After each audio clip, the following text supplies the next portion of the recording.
सच्चे दोस्त की पहचान।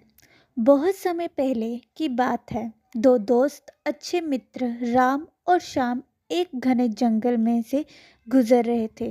दोनों दोस्त अपने गांव में एक दूसरे के साथ हर समय बिताते थे और बचपन से ही बहुत सारी मोरल कहानियां इन हिंदी सुनी थी।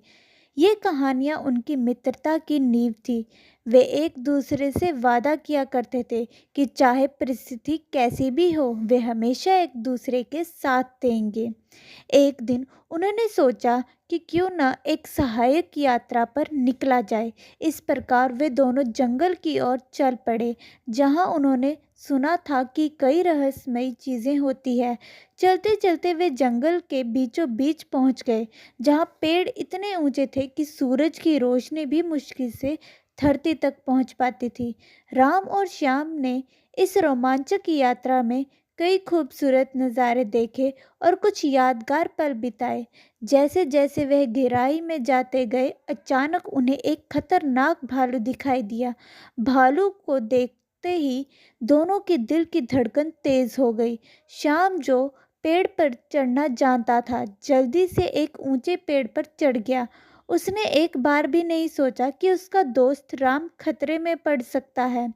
राम को पेड़ पर चढ़ना नहीं आता था। उसने अपनी समझदारी से काम लिया और अपनी सुनी हुई कहानी इन हिंदी मोरल स्टोरी को याद किया। उसे याद आया कि कई बार जानवर मरे हुए शरीर पर हमला नहीं करते। उसने तुरंत जमीन पर लेटकर सांस रोक ली और मरा हुआ बनने का नाटक किया। भालू राम के पास आया, उसे सूंघा और यह समझकर कि राम मर चुका है, वहां से चला गया। शाम से पेड़ नीचे उतरा और राम के पास आया। उसने कहा, दोस्त, तुमने बहुत चालाकी से काम लिया, लेकिन भालू ने तुम्हारे कान में क्या कहा? राम ने गहरी सांस ली और कहा, भालू ने कहा कि सच्चे दोस्त वही होते हैं जो मुसीबत में साथ न छोड़े।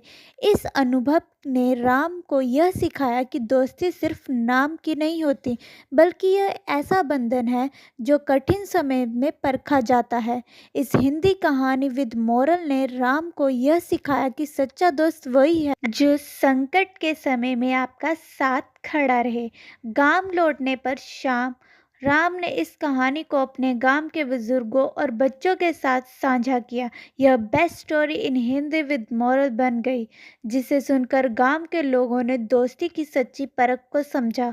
राम और श्याम की कहानी अब गांव के बच्चे में top 10 moral stories in Hindi with moral के रूप में प्रचलित हो गई। गांव के बुजुर्गों ने इस कहानी से प्रेरित होकर एक महत्वपूर्ण सीख दी कि मित्रता का मूल संकट के समय में ही पता चलता है। राम और श्याम ने अपनी दोस्ती को एक नई दिशा दी और श्याम ने राम से माफ़ी मांगी। उन्होंने वादा किया कि भविष्य में हमेशा एक दूसरे का साथ देंगे, चाहे स्थिति कैसी भी हो।